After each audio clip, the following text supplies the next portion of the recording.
Hi, welcome. This is Dr. John DeMartini. This is one of the most amazing and inspiring shows that you can listen into. If you want to be on the edge of your seats, if you want to open up your heart, if you want to expand your mind, and you want to meet incredible people, stay tuned because you're just about to experience a transformative radio show that will change your life. And you're listening to the Dr. Pat Show that's coming up right next. Welcome to the Dr. Pat Show. Talk radio to thrive by. Powerful, inspiring, and coming to you live, bringing you stories of people like you and me, busting through and living life full out. Get ready to dare to wonder what your life would be like if you knew you could not fail.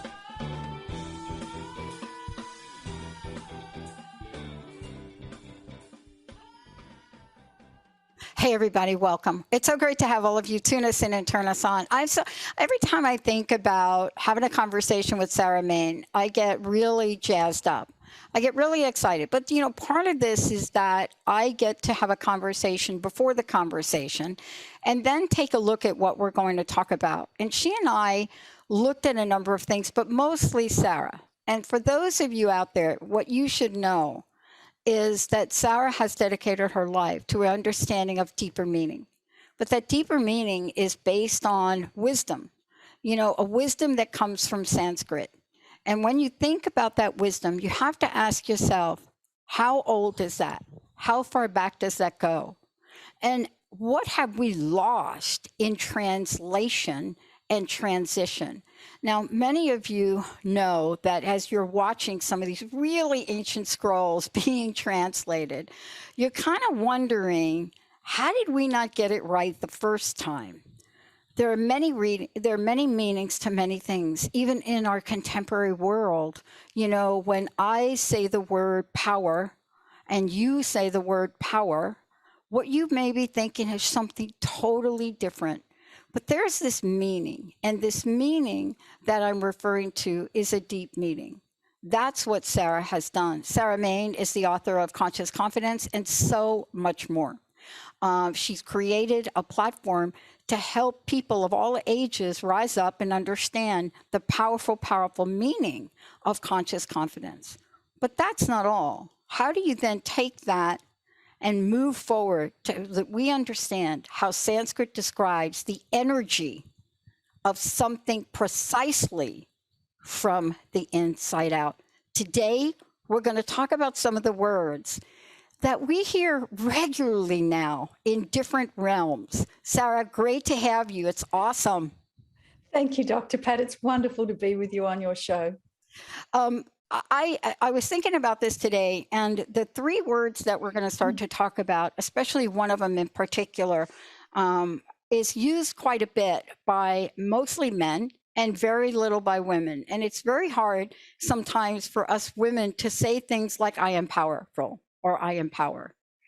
And yet today you're going to take us through the three foundations of strength. Can we start by talking about what this means when we say the three foundations of strength? Well, in Sanskrit, if you look up strength and power, you get different words. And what I like about Sanskrit is the precision in the description. It's like taking something and looking at all the different facets of it rather than just one thing. Sometimes in Sanskrit, it's just one thing. But when you take something like strength, there are different facets to it. And certainly you referenced power. There's power. And in Sanskrit, the word is balam. And it means power. It just power, as we would normally think of it, in the physical realm. Power, strength, right? But then there's the aspect of fearlessness is part of strength, abhayam. And then the other aspect is resilience, abhyasa. So you have these three aspects working together. Imagine a stool with three legs, right? Yeah. And you get this incredibly stable, substantial strength that's not just brute force. And that's typically, when we think of power, that's what we mean, right? But it's more nuanced. It's far more subtle. And it's like, think of the three legs of a stool. They're very stable and it's powerful. You don't have to use brute strength, right? When we talk about true strength. So we have these three: the power, certainly, fearlessness, which in Sanskrit is a very interesting word, and abhyasa.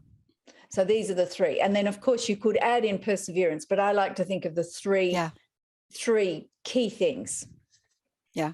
And and when you think of the three things, there's an energy of them. You know, one of the things I was really reminded of, I've known you for a while, we've taken this journey somewhat together, was that this started for you at age 10. I believe that's correct. Yes. At age 10, you began a spiritual journey. And that spiritual journey inspired you, right? Your own spontaneous experiences of higher consciousness, but also guided, of course, by your parents, but guided you on a lifelong study and practice of self-awareness. That self-awareness then led you to a journey of meditation, the study of wisdom teachings of both East and West, and the Sanskrit language.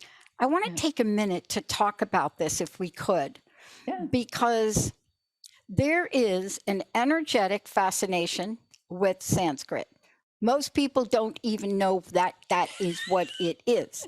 And there is yet more people being drawn to it. And there's nobody saying why. It just is. But can you talk about this pathway that does take her into a deeper wisdom? Because this deeper wisdom is what you're going to talk about today. Yeah, well, this pathway is a connection, a direct connection to this thread of consciousness that is the thread underpinning the wisdom traditions, all the wisdom traditions of East and West.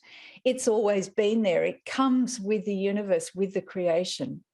This energy that is the link for people, for humanity, to find their way back to themselves, to their source, to our divinity, to our power. We are infinite beings. That's not just a nice phrase. It is a fact. But it's not something you can look outward to see. You need to go inward. And then you can look out. We are infinite beings. But what does that mean? Well, that's the subject of many shows, Dr. Pat. Yes, of course. And we've done many. We've done many. But Sanskrit is a universal language. I use my language is a little bit precise here. Some would say it's the universal language. Some would say it's a universal language, you know. So it is a universal language because the energies of it speak universally, and they're precise. And the Sanskrit just contains the wisdom within itself. And the thing that draws me to meaning is, and this was how I was taught, that whatever the meaning you hold for something in your mind, that idea, that is what you will enact. That's what you'll feel, that's what you'll think. And that basically governs your life. And you'll speak it into existence and act it into existence. So you better get the meaning clear, was how my teacher put it. And he said, the thing is in English, well, we are English speakers in the context I was in. He said, we have layers and layers of filtering in our minds. So we hear one word and immediately we've got all these layers filtering everything through from our background, our family, community, blah, blah. And so to actually get back to something that's pure, that's true, that is universal, and that is freeing and allows you to find your infinite potential, you need to sort of clarify those filters. And so we used to study Sanskrit on one level for the etymology, for the meaning. And that's the bit I really loved. Look, I enjoyed chanting. I enjoyed, learning the grammar. I love the grammar. But it was the meaning that I've been drawn to. And that's really it. You do need to look. People use the word strength. They don't even think about it. They think they know what it means. Go back and have another look is what I say. And it will transform your thinking, and then it'll transform how you view the world. And that's really why today, when we're talking about the three foundations of strength, we're talking about power, fearlessness and resilience. Yeah. And you're right. When you take a look at it from that perspective, you know, it's fascinating because I like to do things in diagrams, even though it's probably not the way this works. But I love to do things in diagrams because when there are multiple things that have a meaning, I always like to give myself a sense of how do they work together.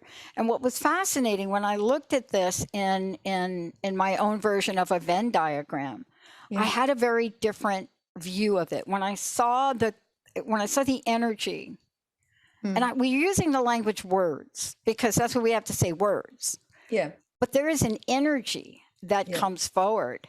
Yeah. And what I love about the energy of this is that if we can understand and embody the foundations you're speaking of, we can live a life of that embodiment, can't we? Absolutely. And that's the thing with Sanskrit.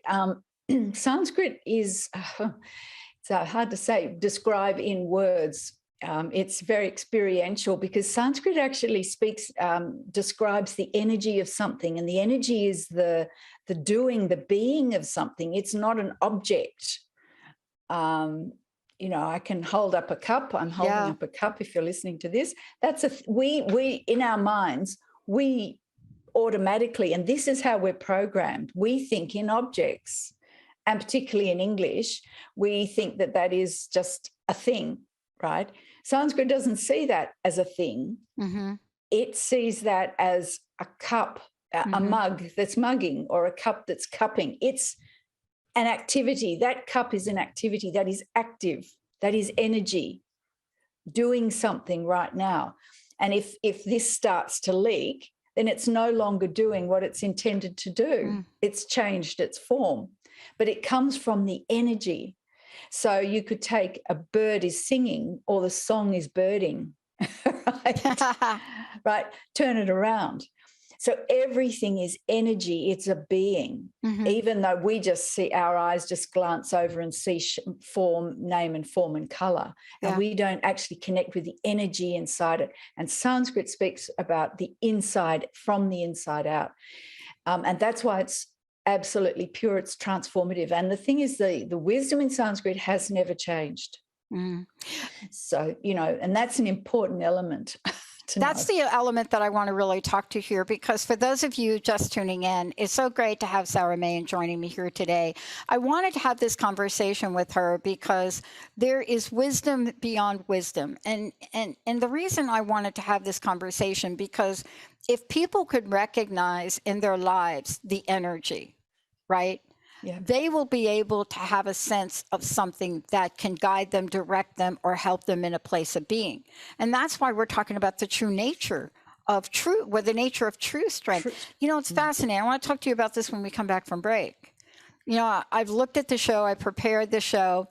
I'm always interested when you're going to do the official Sanskrit pronunciation. But I had something happen last week, and you were right in the middle of it. Not you personally, but the energy of this show.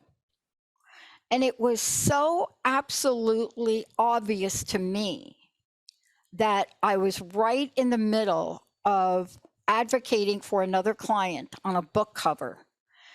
And this teaching had gotten into me. Now, all I knew was the book cover that was sent. I saw it, the client saw it, we all saw it, and we said, this is not it. And it's funny how simultaneously I'm prepping for this show and I've got this situation. And you would be shocked to see what the new book cover looks like. Because at the end of today, right before this show, I'm looking at the preparation, I'm looking at true strength, and I'm looking at power, and I'm looking at what we're talking about. And it could not help enter some part of my consciousness to go from what it was to what it became. I want to talk with you about the transformative nature of this understanding when we come back. Sarah, how do people find out about you? I would love for them to go over to Damayanti. If you could just tell people the best way to do that. Also tell them how to get your copy of your book, Conscious Confidence. It's all at my website, damayanti.store, damayanti.store, DAMAYANTI, damayanti.store. It's all there, my book, everything.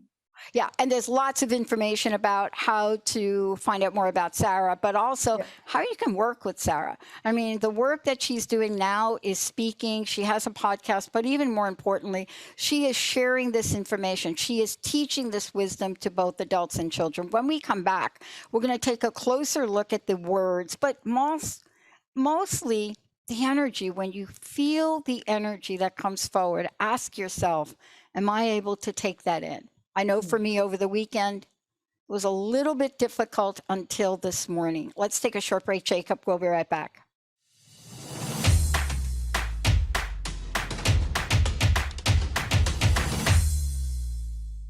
Hey, everybody, welcome back. I'm so thrilled that we're talking about 3 foundations of strength: power, fearlessness, and resilience. But we're not talking about them in the way that we would normally talk about them. There is a level and a degree by which Sarah Main teaches and brings wisdom into the world, and it's based on Sanskrit. It's based on an energetic, let me just say, an energetic field that existed way, way before we're able to say the word strength. But today, what is this about? How can we and when can we assess our true strength? It shows itself in different forms, and that's what we're going to talk about now.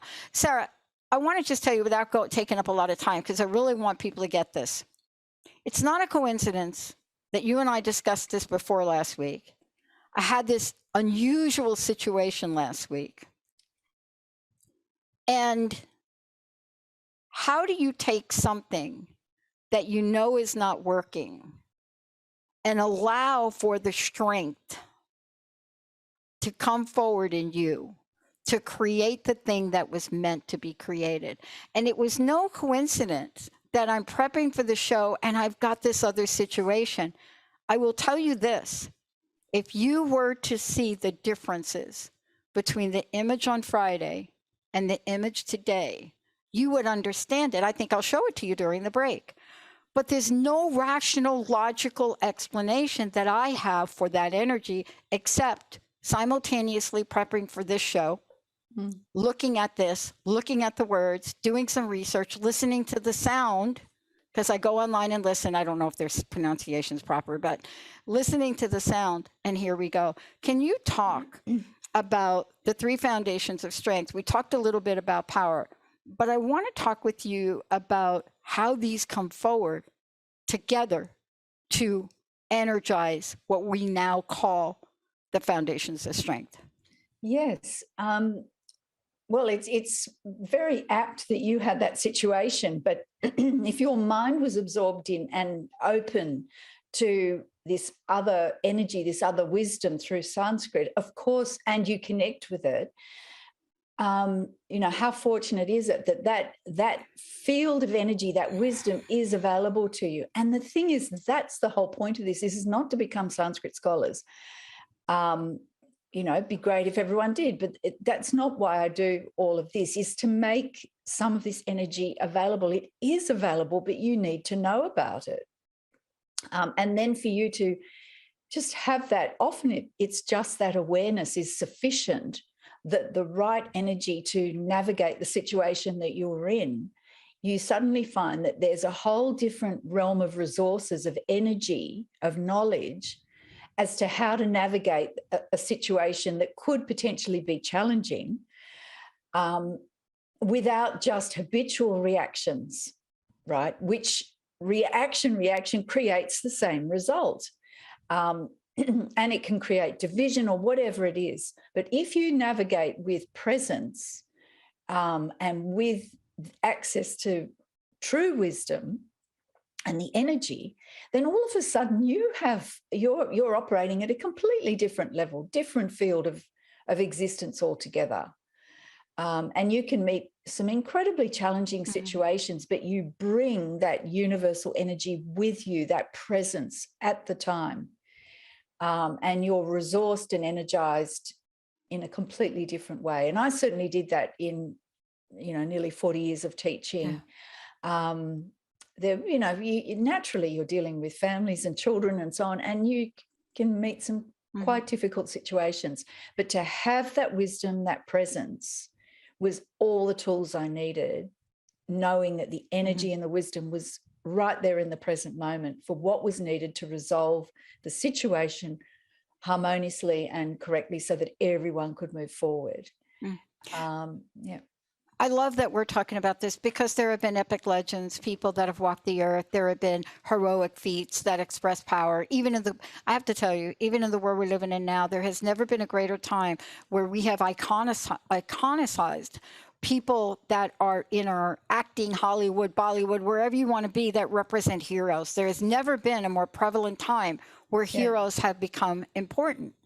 And yet we often forget that we have within us the ability. We don't have to be in Hollywood. And I want to ask you this question about fearlessness, because what I found this weekend is I move forward without any energy or resistance of not being able to, right? That's how fear shows up, doesn't it? It shows up that way. And I was so struck by that.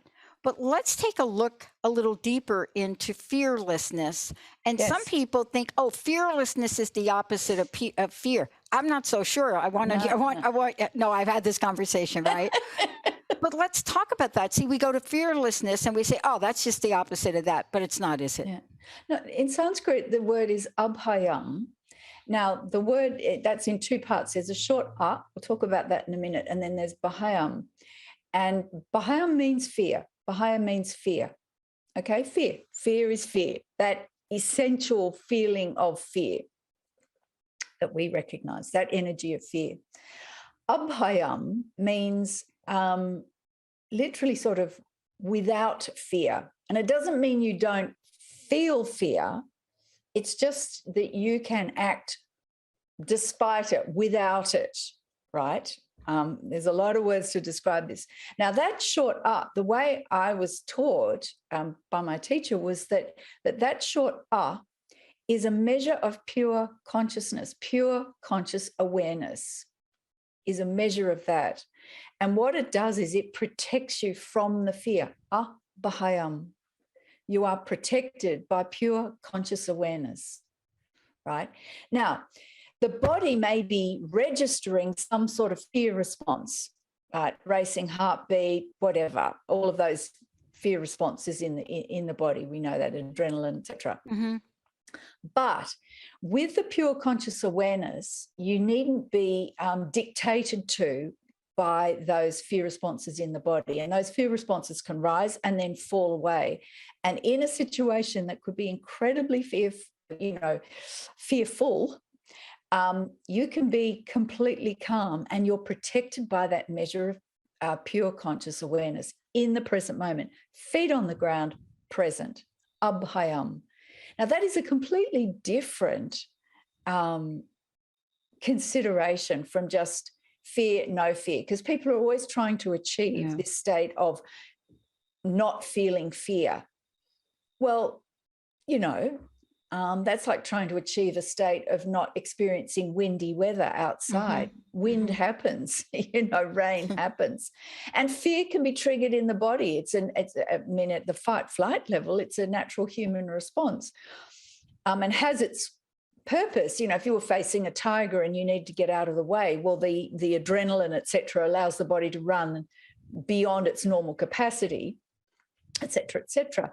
But this measure of pure conscious awareness is the key to fearlessness. So despite what's happening in the body, you can be absolutely still and calm inside, protected by this measure of pure conscious awareness. That's that measure of abhayam, fearlessness. And so you've got balam. Well, that's just power. That is strength. It is the essence of that power and strength. But fearlessness is an aspect of that, because it's all very well to be powerful, but then what do you do when you are naturally, everyone is, man, woman, child, faced with something and fear is brought up? What do you do then? Because all the power in the world's not going to help you unless you have fearlessness. So that's why fearlessness is such a crucial part of true strength. And then you can act like you did. You're faced with a situation that can be quite challenging, and you can navigate your way through that with strength and steadiness. You know what I loved about it, though, and I would like you to talk to this. There are things that I hit the pause button on. For example, I don't know what it's like for you where you are, but clearly here, the spread of COVID-19 now in office buildings is, I mean, it's just a way of life here. We're affected by it here ourselves. You know, this morning I woke up with the realization and went into work, 3 of my 6 people, right? And one of them was, you know, at the moment today, even after being in the office. And if I'd have stayed in that place that you just talked about, the agony of what fear does, I would not have been able to think, what is the next indicated thing to do? What can we do? Right? Because in my life, being in that state has immobilized me in many ways. And very early on, as a child, I had to learn this other place to go to, this place not to be immobilized, because either that or I would be done for. Yeah. But there was an ease about it today. And, you know, part of the ease wasn't so much of an ease because I think I totally stressed Jessica out. But then the light bulb went on to me. It was like, wait a minute, this is all we need to do. We wear the masks. We just do what we need to do. I can work from home. Hello, there's where we are. But this other project, this was interesting, and I want to talk to you about it when we get back. There's a deadline on this book cover. And we made sure we had a chance to change it. It never entered my mind that I couldn't do it, that it couldn't be done. And I can't even begin to describe what happened next because it's not logical, it's miraculous. To find somehow, I mean, this is the weirdest thing, but you're going to explain it when we come back. To enter the realm of not even know where to begin, but just start to look for a great graphic, iconic representation of a symbol that needed to go in, and go to an online store that sells everything from sneakers to logos and find it and speak with the artist and get permission to use the files. Now, that sounds like nothing if you hear it, but the ease by which that happened can't be explained by me logically. The only way I can think about it is by spending the time I spent in prepping for this show. And I'm not just saying reading the outline, I mean listening to the words. I mean going and listening. When we come back, if you've got the energy of power, and you've got the energy that Sarah just talked about for fearlessness, are we done? Do we need the third? And is the third perhaps, Sarah, you're going to tell me, one of the most important, the reason Sarah Main is here, and she's here because she is an author of a fantastic book, an incredible way to live, to operate, to understand conscious confidence, the owner of an incredible, incredible store. And when we come back, she's going to explain the third.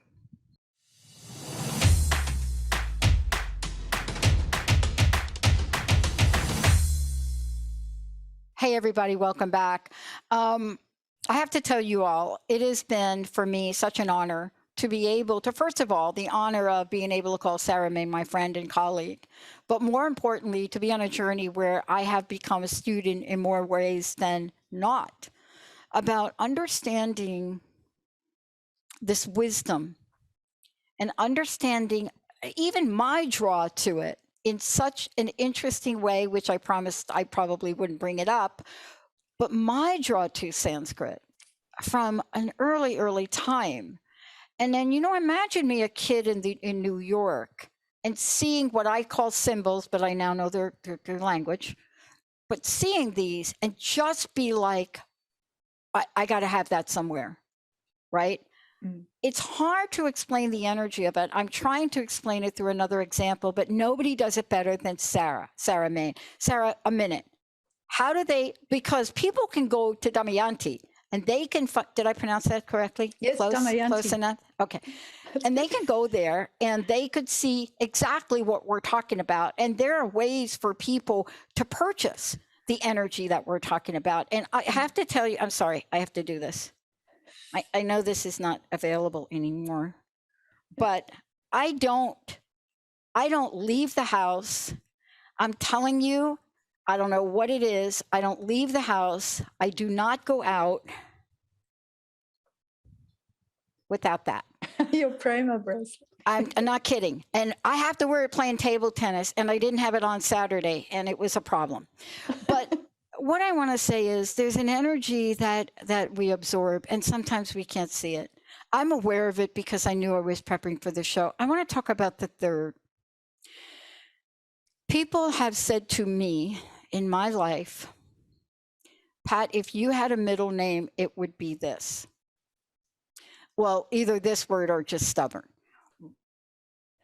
But they would say, if there was a word, knowing what we know about your life and growing up, it would be this word.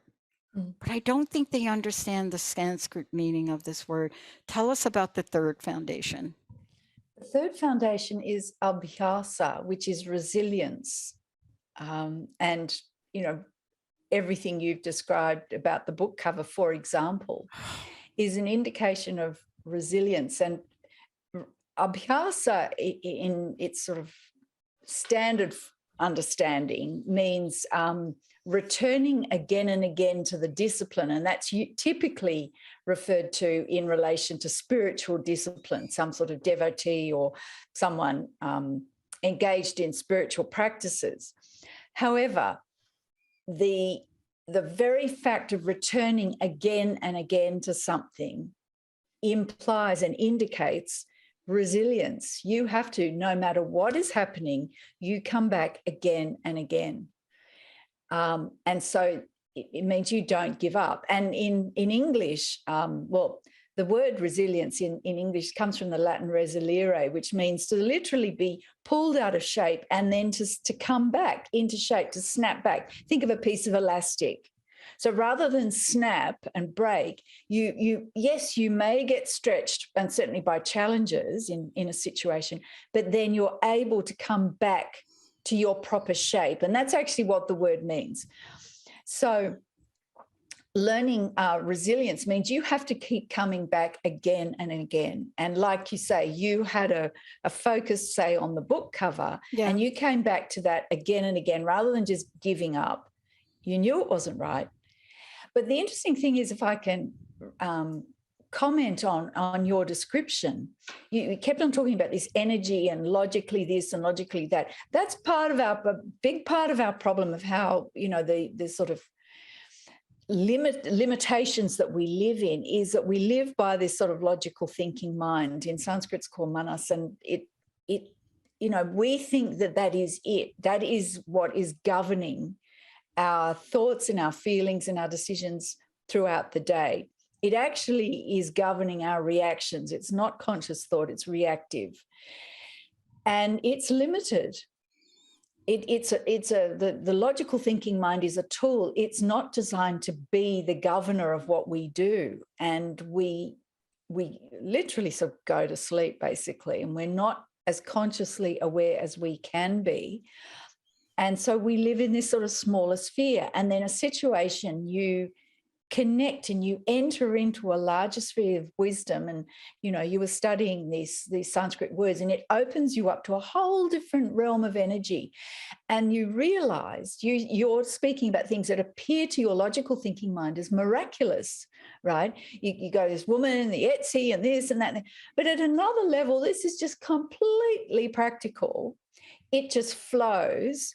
The one thing that gets in our way is our mind's going, but hang on a minute, this shouldn't be happening. I didn't think of this, and blah, blah, blah, blah.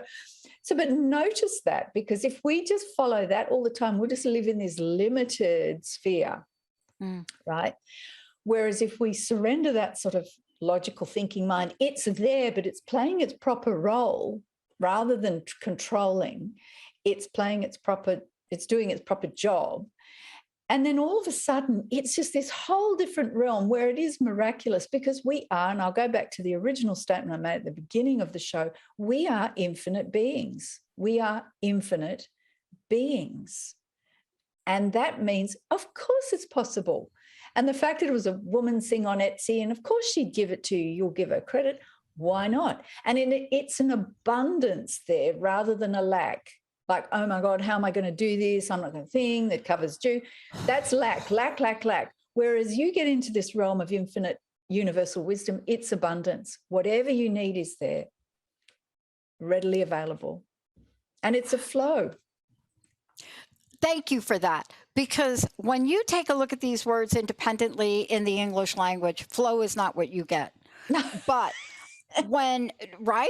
I mean, we don't. But when I put, you should have seen me put them together in a Venn diagram, because that's just the way I learn. It's not to take it. It has no meaning to anybody but me. Yeah. Because when I put them together, and you know this, I love Venn diagrams, right? You and I. You do. Because I don't know why that is. They make sense to me. I find the importance in the overlaps, right, in life. And what I found with this is, if you could have seen me, I'm working on 2 different computers, by the way, a remote one and my laptop. I got on the laptop. I'm listening, right? I'm reading the outline, and I'm going and hitting like the buttons to hear the words over and over and over again. As if I thought I would say them. No, I don't even know why I did that. But here's what I want to ask you about. Because individually, they're quite powerfully deep energetically. Yes. But together, there's something else that happens. Yeah. There is a synergy that happens when you put them together. So honestly, there's no mistake that we're talking about the foundations of strength.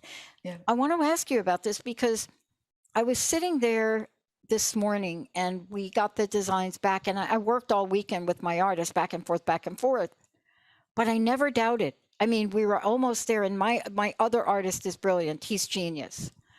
But what happened was, there was one that he did out of 5. And when I saw it, I almost cried. It wasn't quite there, but it was magnificent. And I felt that strength, right? But honestly, couldn't describe it. And I want to ask you about how this shows up in our real world, in our everyday life, because it does. See, I do call this a miracle, because on paper, there is no logical or rational way that on a Friday night you have nothing, not even a logo Chicana design, and on Sunday, ready to show on Monday, you've got 18 different designs. 5 of them are just right there. And you can't, logic does not do it, but this does, doesn't it? Oh, absolutely. You know, from the perspective of an infinite being, it's just, of course, you know.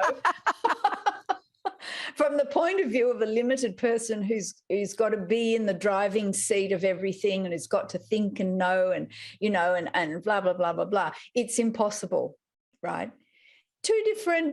It's like 2 different movies. Which cinema do you want to be sitting in looking at? You know, same situation. It's like watching 2 different movies. And that's what, you know, if you, in the end, connect with your universality. And this is what all these wisdom traditions are trying to teach, all these great epics and stories and legends. It's just so much. The wisdom is just everywhere in generosity, but you actually have to stop and connect with it. And then the transformation does take place. And it's very practical. And then you get an experience like this. And this is an absolute classic example landed right in your lap of the evidence and the efficacy of the wisdom, if you actually align with the wisdom and connect with it, this energy. It's transformative. So the real challenge then is to remember that, because we forget. naturally, we all do, is to stay in memory, to stay grounded, to stay centered, to come back home within yourself, right? No matter what is happening. Yep. You know, and I could say over 40 years of teaching, you can meet some pretty challenging situations and you think, oh God, what are we going to do? You know, and you're on your own or something, you may not be other colleagues there. And, you know, you've got to respond appropriately and often quickly. And you need that ability to connect and come back. And that's one of the reasons why I got into the jewelry. Like you showed that bracelet. I did. It's more than just a bracelet. That is an energetic reminder to keep you connected, keep you coming back home. And there's 8 collections. You've got the Prema bracelet, but there are the 3 foundations of strength, the 3 separate collections. There's the Balam, the power one.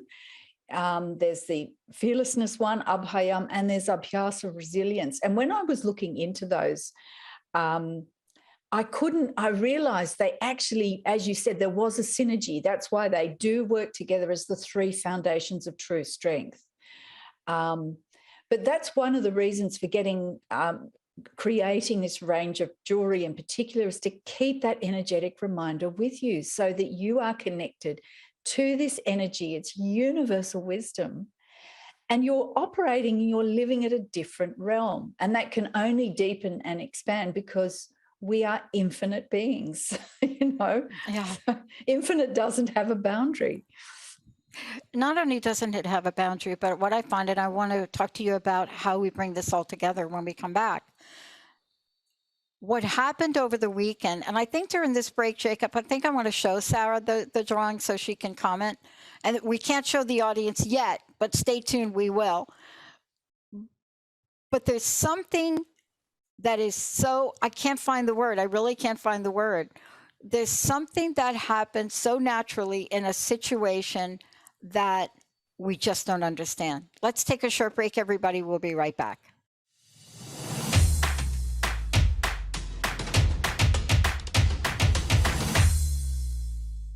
Hey, everybody, welcome back. So great to have all of you tune us in and turn us on. I know we're being a little cryptic here because we're talking about a piece of art that will be revealed several months from now. But you know who knows about the process? Sarah Main does. She absolutely knows about what happens when you create something. Sarah, you and I, we took this journey together, but you did most of the work. When you wrote Conscious Confidence, when you built Conscious Confidence, when you built out all of the different teaching tools, I watched you create these beautiful ways to explain things to people. The diagrams were just off the chart, right? And, you know, you went through the same process of saying, I have to have these. These have to be in what I do and what I create. And, you know, part of this is an inner knowing. Can you talk now to how this, what we're talking about true strength, how it taps into the inner knowing? For those of you out there, if you want to go check out what I'm talking about, go to Conscious Confidence, right? We still have Conscious Confidence. That's the place to go for everything, or Damayanti? Oh, Damayanti.store. Okay, yeah. And let me spell it for you. DAMAYANTI.store. Yep. And you're going to see everything there. Yep, everything. But let's bring it all together, because you can explain it. I'm clueless about how to explain it. Well, we're talking about the 3 foundations of strength. And the thing, when I was looking up strength in Sanskrit, I kept coming back to these 3 words, and I realized there's a synergy with them. Think of the 3 legs of a stool. And as you've discovered with the book cover situation, they do work together. And they're energies that when we talk about strength, real strength, true strength, not just brute force, that these energies are there. And you take power, balam. And the interesting thing about balam is it's linked to a root to do with breath and prana and breathing. So true strength is life enhancing, and really truly strong people enhance people. They don't put them down. They don't reduce them. So something that's life enhancing builds people up. It promotes life, you know, and Sanskrit is so precise in showing that. So true strength, firstly, power is life enhancing power. And that's all in the Sanskrit. The wisdom of that is contained in the Sanskrit itself. The next is abhayam, and that springs from facing our fears and acting despite them with that measure of protection of pure conscious awareness, the abhayam. So we have life-enhancing power. Then we have fearlessness springing from the protection of conscious awareness, let's just say conscious awareness, protecting ourselves from fear so that we act despite the fear rather than not acting because we're so fearful. And it's not to say that we don't experience fear, so that should be put in there. And then we have abhyasa, and abhyasa is flexible and it's resilient and it's able to bounce back from whatever life throws at us and to keep going and to stay on course. So we have these three aspects of life-enhancing power: abhayam, facing our fears and acting from them, acting despite them, and then this resilience, this ability to bounce back, to stay on course, to keep going despite what may be challenging at the time. And those three work together. It is a little hard to explain beyond that because it's experiential, as you discovered. You weren't thinking necessarily of those words when you were dealing with that book cover situation for a client, but all of those things start from being steady and calm. And at some point or other, you had access to that wisdom and it brought that steadiness and calmness to keep going. And then everything you needed was there.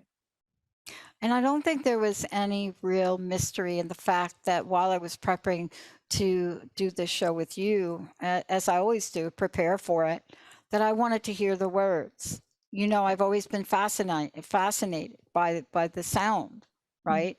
Yeah. And yet at the same time, what I really look back at as I'm reflecting today is the ease and grace by which the movement from Friday, which could have been a response that was so emotionally loaded, nothing would have gotten done. Yeah. And think about it, 2 days and watching it all come together, working with two other people, and everybody working in such harmony. Yeah. It's so amazing to think about that. And to, you know, and my heart goes out to Ariane and Shahim. It's just for the two people don't even know each other that took their creativity and so beautifully came together. Not a peep, not an argument, nothing. Isn't that what we're talking about when we say true strength today? Absolutely. It's life enhancing because Balam is the real meaning of it is found in prana, in the breath of life. So it's life enhancing. It's not bashing people down necessarily. It's life enhancing. So the life energy or prana has a special significance here. In the Bhagavad Gita, it speaks of this beautiful reference of all creatures being strung together like pearls on a thread. And that imagery is very beautiful, but that's the connectedness, that flow, being strung together as pearls on a thread. And that thread is that prana, that breath of life. And that is life-enhancing strength, because the ultimate strength is life. You have no strength if there's no life. And Sanskrit brings it back to it's the absolute strength of life. That is pure strength, true strength, a power. Comes from life enhancing. And then, of course, the fearlessness and the resilience as well to navigate and meet challenges that inevitably come. So it does defy our logical thinking mind. It's a different level of operating when you can open yourself to this infinite wisdom. It is ever available. We just need to get grounded, come back home to within ourselves. Just get grounded. It's very simple. And then you do need a little bit of wisdom. That's what I'm endeavoring to do with I'd started with Conscious Confidence with you some years ago. Yes. And a book, and now we've got the platform Damayanti, Damayanti, Damayanti.store. And, you know, you can start dipping your toe into the water of this limitless strength and true power and wisdom. It's ever available. Mm-hmm. We're infinite beings. This is how we should be operating. What you describe should just be normal, but we find it miraculous because we often live in a way that is limited. You know, there was a question, and I think I have a minute or so to ask you. There was a question that I was asked. I wear the bracelet, and so people see it. And, you know, I got to talking to one of my friends, quite familiar with Sanskrit, and asked me an interesting question. And asked me the question, what are you drawn to most about it? And it was a really interesting question for me. And I said, well, let me go back in time and just say, originally, I called it a symbol because I didn't know any better. It was the symbol. It was putting these beautiful, beautiful, now I know it's more than a symbol, but to see something on paper that would hit me directly. Yeah. And that's how I felt when I looked at strength and fearlessness and resilience, and especially resilience. You know, when I looked at it before I knew it was resilience, I thought, I've got to wear that. I've got to have that in front of me. And that's my last question and ask you to speak to. Sometimes we try to do things perfectly, or think we have to know things perfectly, or have to be right about something perfectly. Yeah. But what I've learned from you is there's a whole nother energy. And I would love to hear what your message is for people today about allowing us to call that energy in. Yeah, that wanting to get it perfect is look, having high standards and aiming for excellence is one thing, but then being limited by that perfection, it's having the perfect drive out the good, as it were. But what happens? The perfect is what is happening at that time. So in your case, it was the book cover that just wasn't right. But that's perfect, but that's not the end of the story.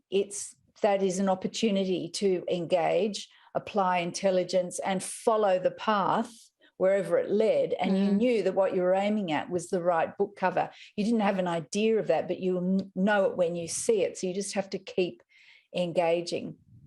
And you had wonderful people working with you. And typically we find when we're in that flow, we're not having to do it all on our own anyway. All the forces of the universe are there to help us in whatever form that takes. Yeah. And the